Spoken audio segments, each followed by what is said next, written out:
speeches from some of the leaders that you've mentioned. And of course, I saw what the Honorable Kamket said, and also the Honorable Oscar Sudi. The truth is that we know now that they understand that this thing, it is irreversible now. The damage that this government has done to its own reputation is irreversible. They know that there is very little that can be done between now and 2027 to reverse the fortunes of this regime. So you can see that they have become irritated, agitated. The young Kenyans on social media have succeeded in getting under their skin.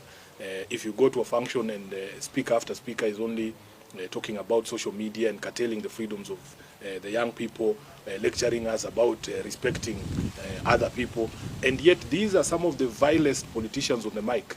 They themselves cannot show you the respect that they want other people to show them. So for me, it is the clearest indication, and I want Kenyans to take confidence in the strength of our constitution to defend itself.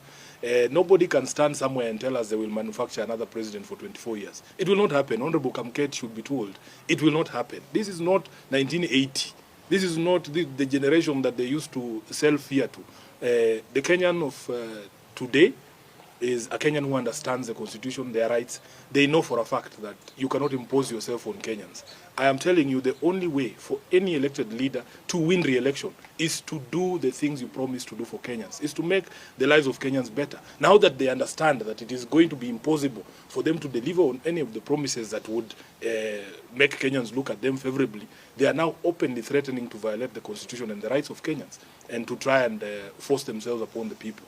As a person who was in the campaigns in 2022, when we were being backed by a sitting president, these are not strange pronouncements.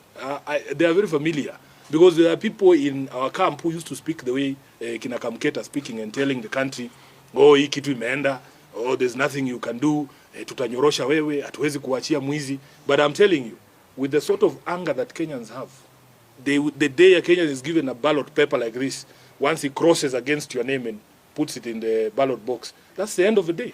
That's the end of everything. So I want to assure Kenyans that this chest stamping should not scare anybody. Just come out and express yourself. Speak, because these constitutional freedoms that we enjoy, they were very hard fought.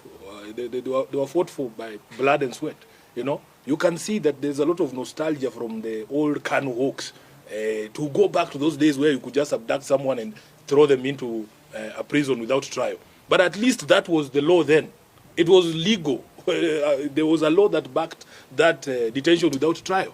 But that law does not exist anymore. The Constitution now requires that if you arrest somebody, you have to produce them to court within 24 hours and charge them.